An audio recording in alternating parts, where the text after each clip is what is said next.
Good evening, good morning, good night. We're watching this transmission. It is I, Mike Martins, and man, do I have some breaking news for you guys. This was updated an hour ago. It was posted 6 hours ago. I just refreshed it to get the latest update. Ford to cut 7,000 jobs by August, including 900 this week. Guys, it looks like the manufacturing is going down. Manufacturing, you know that, manufacturing, fabricating, and producing is going down in Western civilization. We're in the information age. Is that good or a bad thing? I think it's a very bad thing, because countries that don't produce and export, guess what happens? It gets bad. Ford is laying off about 10% of its global salaried workforce, the company said Monday. The job cuts are part of company's restructuring effort and is expected to save on the number two automaker $600 million annually. Most of the reductions are overseas, with roughly 2,300 of the jobs cuts coming from the United States. So here it is. Ford Motor said Monday that it is laying off about 7,000 managers and other salaried employees, about 10% of its white-collar workforce across the globe, as part of a restructuring plan designed to save the number two automaker $600 million annually. If it's the number two automaker, I think $600 million annually. I mean, doesn't seem like a lot of money they're saving if you really break it down. I mean, I heard some lottery winners win 150 million. 200 million in a lottery winning, like Powerball stuff.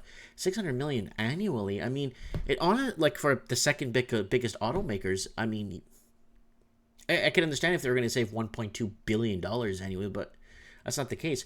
The cuts, of some which were previously announced by the company, will be completed by August. Ford CEO Jim Hackett said in an email to employees Monday, most of the reductions are overseas, with roughly 2,300 job cuts coming from the United States. A company spokesman said 1,500 to 2,300 U.S. job cuts were voluntary buyouts from last year. Okay. The round of layoffs won't impact Ford's hourly factory workers. The company has roughly 199,000 employees across the world. At the end of last year, about 3,000 less than the previous year, according to the securities filing. Hackett said approximately 20% of the upper level manager jobs will also be eliminated as the company moves to reduce the bureaucracy.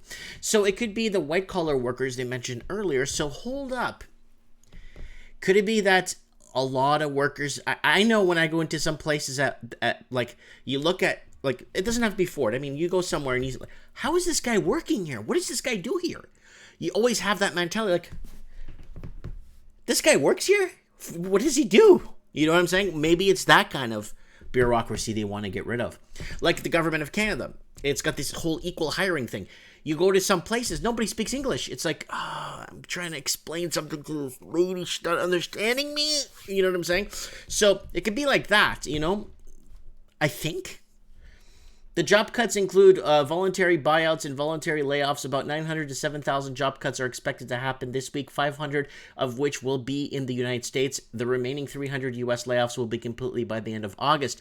The Michigan-based automaker said its restructuring in North America is almost complete, and that will continue to organizational redesign in Europe, China, South America, and other international markets until the end of August. To succeed in our competitive industry, to position Ford to win fast-changing future, we must reduce bureaucracy, empower managers, speed up decision-making, focus on the most valuable work, and cut costs, Hackett said in the letter. This might be a good thing.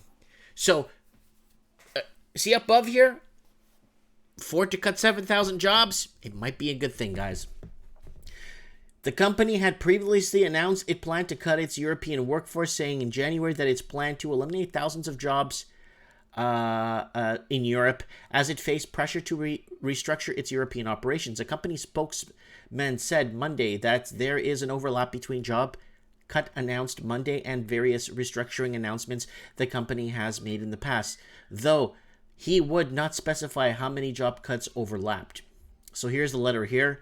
To all CDs, IDs from Jim Hackett's, we enter the final weeks of Smart Resign in North America. I want to update you on our overall progress.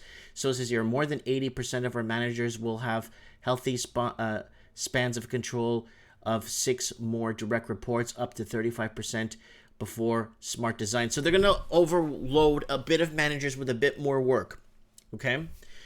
Our average span of control of 4 managers will have increased from 5 direct reports to more than 7, reducing management bureaucracy by 1/3. That's really good, because I'm going to be really honest with you. I'm actually for that. I spoke to someone in secrecy.